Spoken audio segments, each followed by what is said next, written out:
Alright guys, today we're going to be working on a Whirlpool side-by-side with the diffuser in between the freezer and the fresh food section. So as you can see, first thing you're going to do is take this screw out that is on the front part. It's a 1/4 inch screw. Take that screw out and remove this cover that covers the diffuser. So I got the screw out, pull that cover off, set it to the side, make sure you put your screw somewhere safe,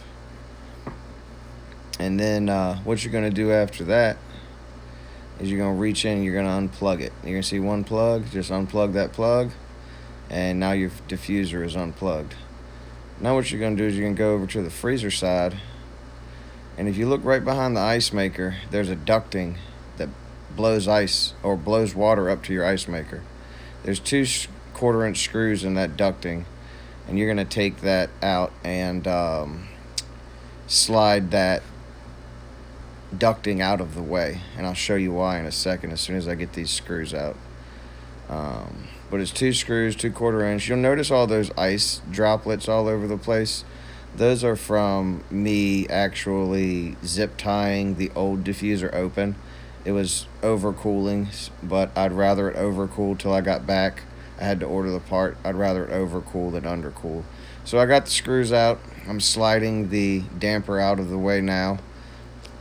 And the main reason you would be replacing this diffuser is if you have a no cool situation in the fresh food section or erratic temperatures. What mine was doing was actually opening and closing constantly. So it would open then close and open and close, and the damper was just constantly opening and closing. But I'm sliding that ducting assembly out of the way, and the reason you do that is there's little tabs in the back of that diffuser that go through the wall, and those tabs have to be depressed in order to get the diffuser out. So I'm trying to get a good shot of it, but you see those little tabs right there? You're going to push those 4 little tabs in, and it's going to push the diffuser through. So as you can see, I'm going to reach in there with my hand, push those little tabs, and top and bottom, push them through, and you'll feel it slide in. It's a super easy repair. Pull it out from the other side. You'll see the little tabs I was talking about that you push in. It's also got, you see where I zip tied it open for the customer so that she'd at least freeze good. All of her fruit froze, but rather freeze than go bad. So the new setup here is you see it's got 2 thermistors on it. One for the freezer side, one for the fresh food side. And you just put it in exactly the way it came out. You just shove it, put the thermistor through, and then push through till you hear your tabs click into place.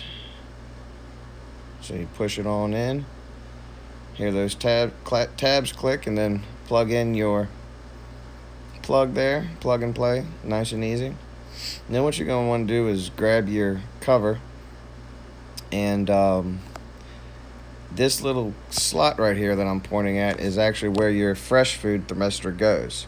So you're going to get that fresh food thermistor, and you're going to slide it into that little slot, and then there's a little piece of tape next to it. If that little piece of tape still has some sticky to it, you can just slide that up, and it helps to kind of hold that thermistor in place. This one was kind of super stucky, but then what you're going to do is you're going to get your damper cover back in place, and if you look in the back here, there's a little tiny slot that piece goes into, and you get that piece in that slot.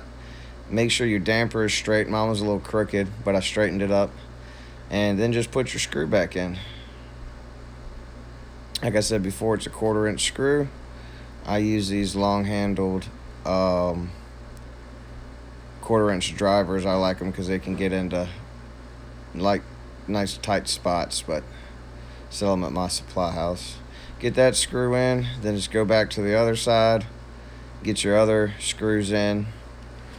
And like I said, the main reason you would be changing this diffuser, Whirlpool calls it a diffuser, I call it a damper, but the main reason you would be changing this damper is if you had a no cool situation in the fresh food section, or if you had an erratic temperature, your temperature was fluctuating.